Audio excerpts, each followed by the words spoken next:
오늘 이 말씀은 그 앞에 나오는 내용과 연관 지어서 생각하는 것이 도움이 되겠습니다.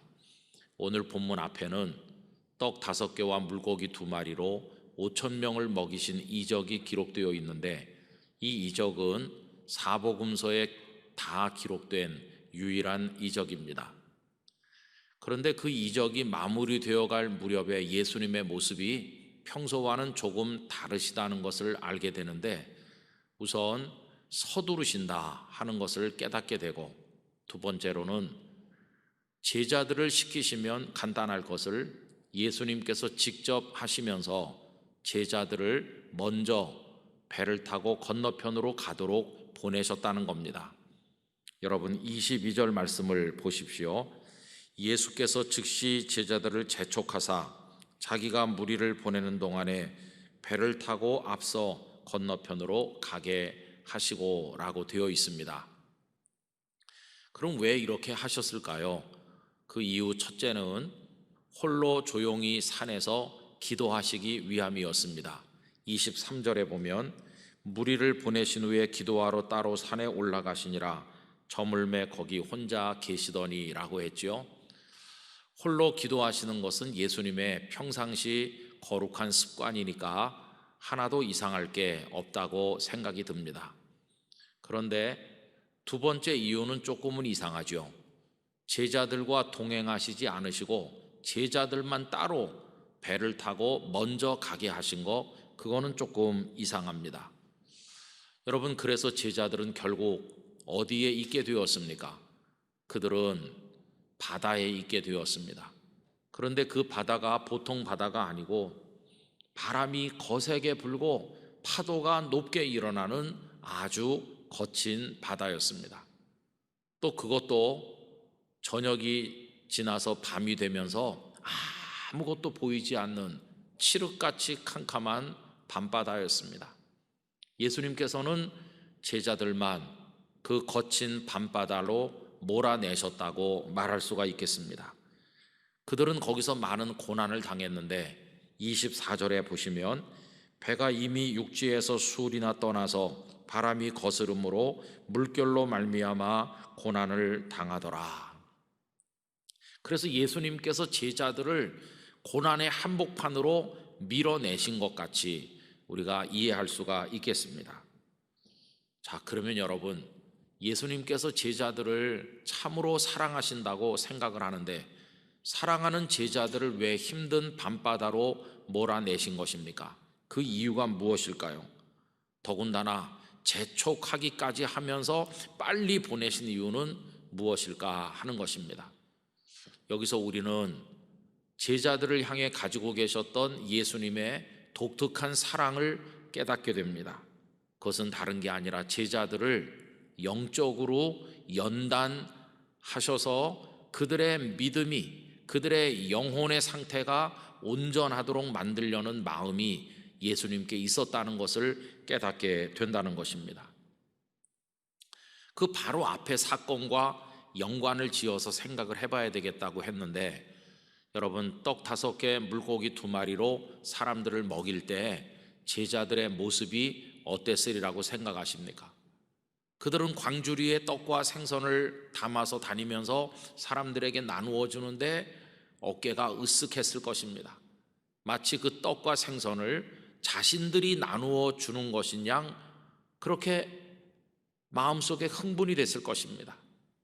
사람들에게 막 나눠주면서 자신들이 주는 것처럼 여기지 않았겠어요?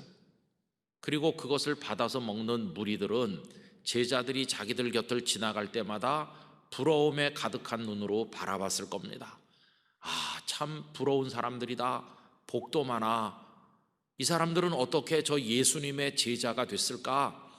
나도 하루만이라도 예수님의 제자가 되어보면 여한이 없을 텐데, 이런 생각을 하면서 예수님의 제자들을 부럽게 바라보았을 것입니다.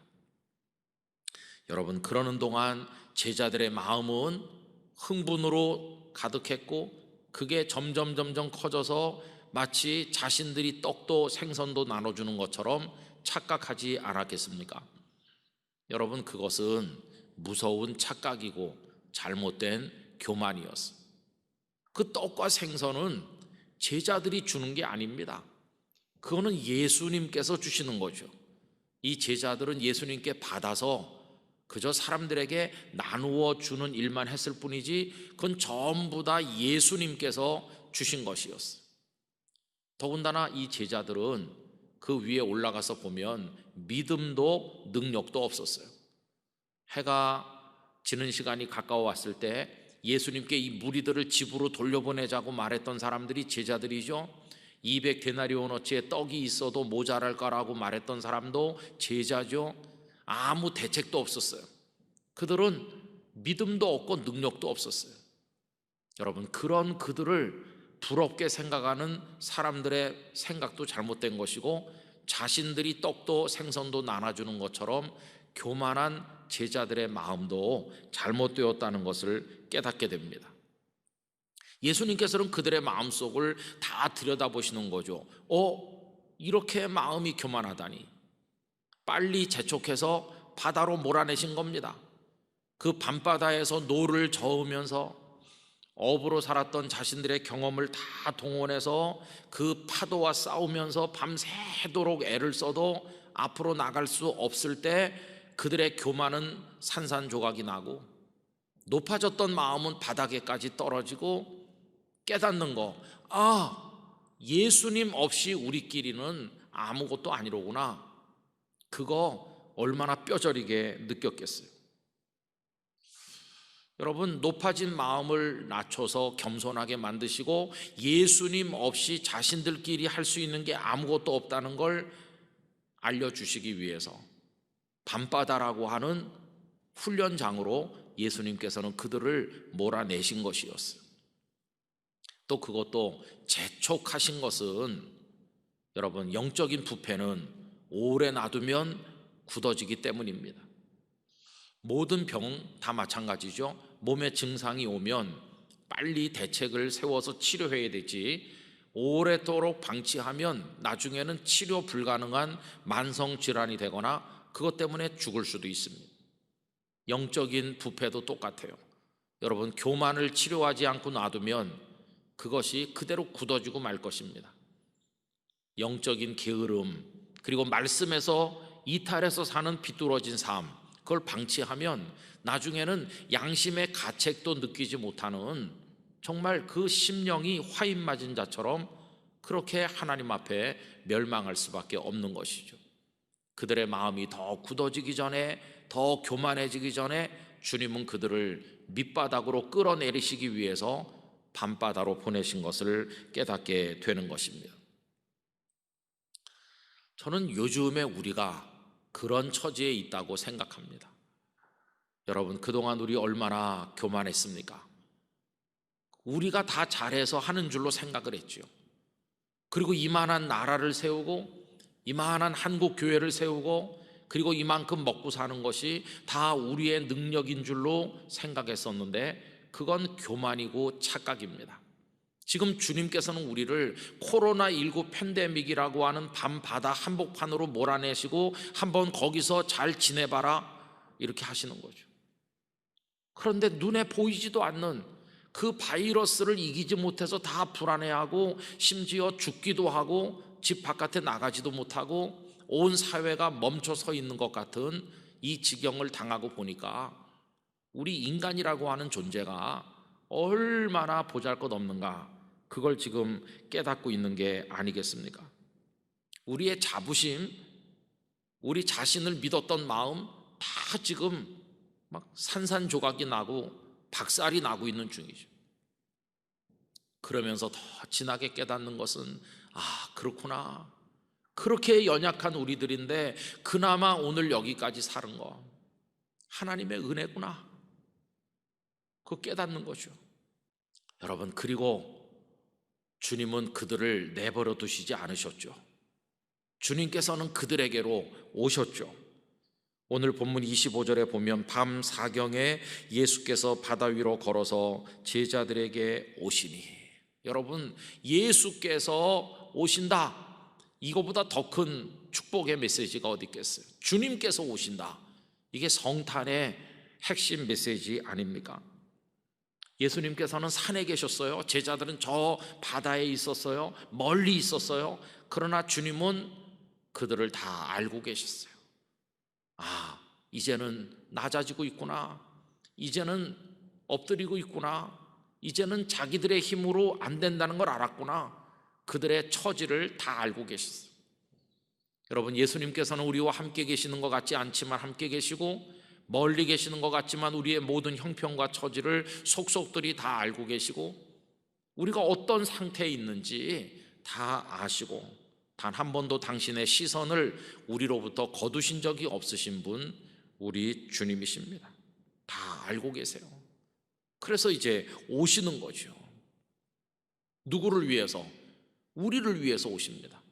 예수님께서 제자들에게 오신 것은 건너편으로 가는데 배가 필요하기 때문이 아닙니다.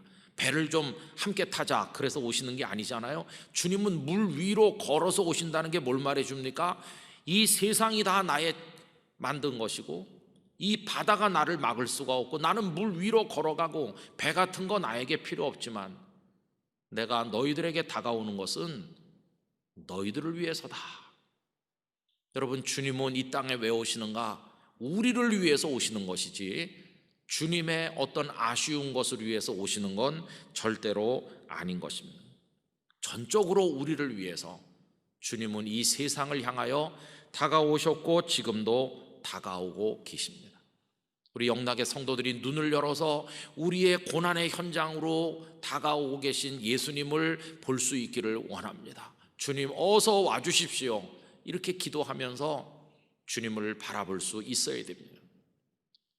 그런데 여러분, 예수님은 언제 오셨나요? 밤 사경에 오셨다고 돼 있잖아요.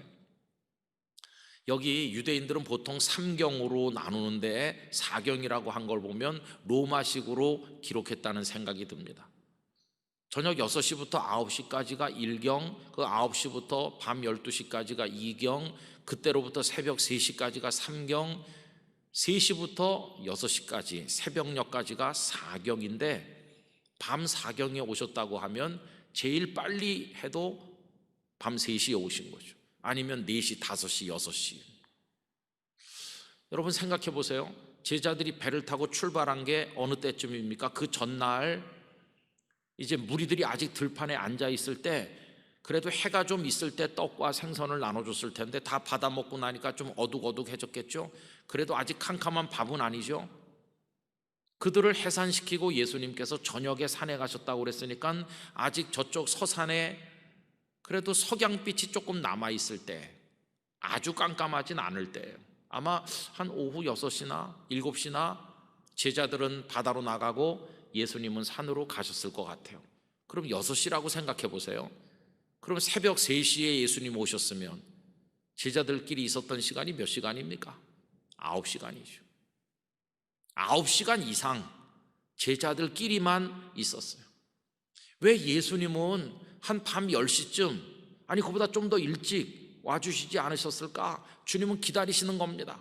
그들의 진액이 다 빠질 때까지, 항복할 때까지 자기들의 힘으로 아무리 해봐도 할 수 있는 게 없다는 걸 알고 완전히 두 손 들고 주저앉을 때까지, 그게 밤 사경이죠. 이제는 안 되겠구나, 밤새 해봐도 안 되니까 천부여 의지 없어서 손 들고 옵니다. 그러면서 주님 앞에 항복하여 엎드릴 때까지 기다리시는 거죠. 밤 사경의 영적 의미는 우리가 포기하고 그분만 바라보는 그런 상태로 내려앉을 때, 그때가 밤 사경인 것이죠. 주님은 우리가 코로나의 와중에서 우리 자신을 향한 교만한 마음 다 내버리고 전적으로 주님의 은혜가 아니면 안 되는 걸 깨닫고 주님 바라보는 시점이 오기를 기다리고 계시다고 생각합니다. 우리가 빨리 도달해야 될 시간이죠.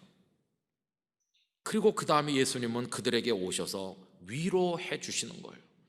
여러분 26절과 27절을 보세요. 제자들이 그가 바다 위로 걸어오심을 보고 놀라 유령이라 하며 무서워하여 소리 지르거늘 예수께서 즉시 이르시되 안심하라, 나니 두려워하지 말라.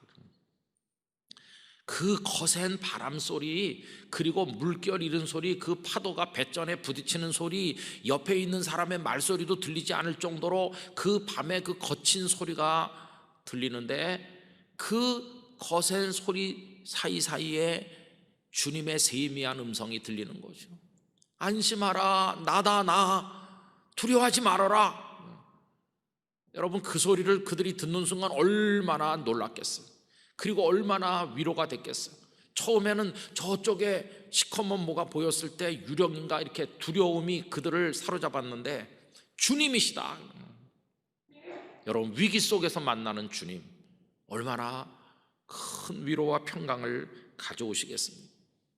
더 설명이 필요가 없죠. 안심하라, 나니 두려워하지 말라. 이 짧지만 평안과 위로를 가져오는 주님의 음성이 우리 영락교회 성도들의 심령의 귓전에도 들리시기를 바랍니다. 주님 우리를 위로하여 다가와 주십니다. 그래서 그 위로를 받으면서 이 코로나의 바다를 견디는 거죠. 그런데 여러분, 오늘 본문은 이게 끝이 아니에요. 성경 전체를 통해서 아주 특별한 장면 하나가 그 다음에 펼쳐지는데, 베드로가 사람이 물 위를 걸어가는 믿어지지 않는 일이 그 다음에 이어지고 있어요. 여러분, 베드로의 마음을 좀 생각해 봅시다. 주님이라는 게 확인됐잖아요. 나니라고 하실 때 금방 알아차렸어요. 그러자 가슴 속에 조금 전에는 두려움과 공포 그리고 좌절감이 있었는데, 이제는 그게 없어지고 막 뭔가 모를 기쁨과 흥분이 그를 사로잡았어요. 예수님이시다.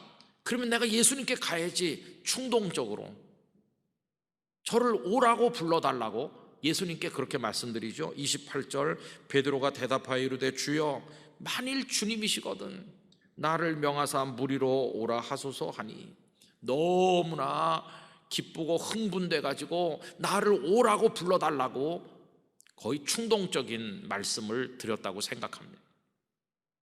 그런데 거기 만일 주님이시거든, 이걸 왜 붙였을까요? 여러분, 지금 뱃전 바깥은 뭡니까? 거친 바다입니다. 무서운 바다입니다. 그런데 만일 주님이시라면, 이 속에는 몇 가지 의미가 있는 것 같아요. 첫째로, 주님 맞으시죠? 주님이시죠? 이 말씀하는 분이 예수님 맞죠? 이렇게 확인하는 의미도 그 속에 있는 것이고, 주님이시라면 오지 말아라 베드로야, 위험해, 그냥 배 안에 조용히 있어, 가만히 웅크리고 있어, 이렇게 말씀하지 않을 것이다. 당신도 걸어오고 계시니까 나보고도 걸으라고 하실 게 틀림없어. 주님은 원래 그런 분이니까. 주님이 아니라면 오라고 하지 않겠지만 주님이시라면 날 오라고 하실 거야. 그런 의미도 그 속에 담겨 있는 거죠. 그런데 아니나 다를까, 주님은 주님이셨어요. 주님은 거기 가만히 있으라고 말씀하지 않으시고 그를 초대하셨습니다. 29절, 오라 하시니, 여러분, 오라, 얼마나 단순한 허락이며 명령입니까? 베드로가 배에서 내려 물 위로 걸어서 예수께로 가되, 성도 여러분, 여기서 우린 예수님이 어떤 분인가를 알게 되죠. 그분은 위험한데 배 안에 조용히 엎드려 있어라 이렇게 하시는 분이 아니라, 그 위험의 한복판으로 우리를 불러내시고 뛰어내려서 오라고 부르시는 분이라는 걸 알게 되잖아요. 주님은 도전을 명하시는 분이십니다. 그리고 여기서 주목할 것은, 예수님께서 베드로 잠깐, 내가 먼저 이 바다를 잔잔케 한 다음에 그 다음에 와도 늦지 않는다, 이렇게 하신 게 아니었어요. 그냥 거친 파도가 그냥 일어나고 있는 그 상태로 오라고 부르셨어요. 아주 중요한 걸 깨닫습니다. 상황을 먼저 바꾸시고 그 다음에 도전하라고 하시는 게 아니라, 그 어려운 환경 그대로 있는 상황에서 도전하라는 명령이 먼저고, 거기 순종할 때 잔잔해지는 건 그 다음이었다는 걸 깨닫게 되는 거죠. 여러분, 이스라엘 백성들이 요단강을 건너갈 때 물이 창이라여 넘칠 때인데, 그때 제사장들이 언약궤를 메고 먼저 가잖아요.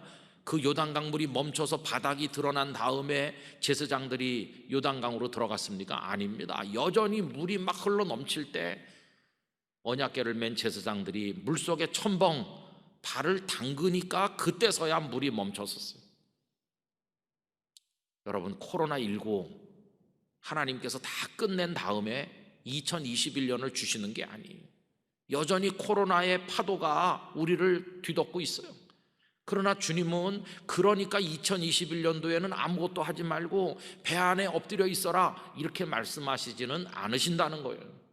코로나19가 아무리 거칠어도 영락교회 성도들은 뛰어내려서 걸으라고 말씀하는 거죠. 오라고 부르시는 거죠. 여러분, 코로나19가 기승을 부리는 가운데 새해를 맞이하게 됐지만, 그러니까 나는 아무것도 하지 않고 새해를 보내겠다는 생각은 우리 버려야 됩니다. 많은 계획을 세우십시오. 내년에 나는 이렇게 나를 위해서, 하나님 나라를 위해서 이렇게 하겠다고 하는 큰 꿈과 포부를 가슴에 품으시기 바랍니다. 그리고 뛰어내리는 마음으로, 더 뜨거운 가슴과 흥분으로 그 파도를 향해 도전하시기를 바랍니다. 그렇게 하면 주님께서 우리를 부르신 축복의 장소로, 우리의 목적지로 나가게 될 줄로 믿습니다. 여러분, 질문이 하고 싶잖아요. 아니, 그 파도, 그 바람이 거센데 그대로 뛰어내리면 어떻게 되는 건가? 여러분, 어떻게 하면 좋을까요? 그 해답을 뛰어내린 베드로에게서 발견할 수 있죠. 오늘 말씀 30절 31절을 읽어보겠습니다. 바람을 보고 무서워 빠져가는지라 소리질러 이르되 주여 나를 구원하소서 하니 예수께서 즉시 손을 내밀어 그를 붙잡으시며 이르시되 믿음이 작은 자여 왜 의심하였느냐 하시고. 여러분, 일단 뛰어내렸어요. 그랬는데 처음에는 좀 잘 갔어요. 이게 중요한 겁니다. 바람도 거세고 파도도 있지만 그래도 잘 갈 수 있었어요. 그런데 언제부터 빠지기 시작했냐 하면은 바람을 본다, 파도를 보는 거죠. 그러자 무서운 생각이 드는 거예요. 여러분, 세상을 보면 무섭습니다. 코로나를 보면 무서워요. 우리를 삼키려고 하는 사탄의 공격을 바라보면 두려운 겁니다. 그러나 눈을 예수님을 향해 고정하면 예수님으로부터는 위로와 평강과 용기가 오는 것입니다. 도전하고 그래서 잘못해서 빠져들어가면 베드로가 주여 나를 구원하소서라고 부른 것처럼 주님을 부르면 되는 것입니다. 주님, 저 지금 위험해요. 주님은 방치하지 않으시고 얼른 손을 내밀어 주실 것입니다. 그리고 믿음이 작다고 그랬어요. 여러분, 저는 참 여기서 놀라운 생각을 했는데, 믿음이 큰 사람만 도전하는 게 아니에요. 믿음이 적은 사람도, 작은 사람도 도전할 수 있구나.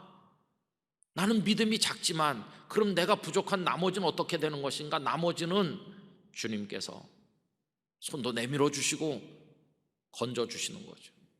오늘 말씀을 정리하면 단순합니다. 주님은 우리를 코로나의 밤바다에서 연단하고 계시다. 우리가 겸손히 엎드리는 자 되기를 기다리고 계시다.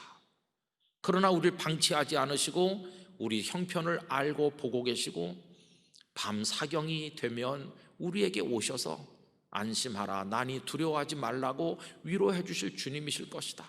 지금도 나를 보고 계시니 두려워하지 말자. 그리고 주님은 나에게 오라고 부르시니 힘든 인생길이지만, 어려운 상황이지만 새해 내가 큰 꿈을 가지고 뛰어내리겠습니다. 믿음이 작지만 주님만 바라보고 가겠습니다. 그런 마음을 우리 모두가 가져야만 할 것입니다. 여러분, 생각해 보세요. 베드로가 눈을 감는 그날까지 이날 밤 이 일을 잊을 수가 있었겠어요? 그날 내가 바다에 뛰어들었어.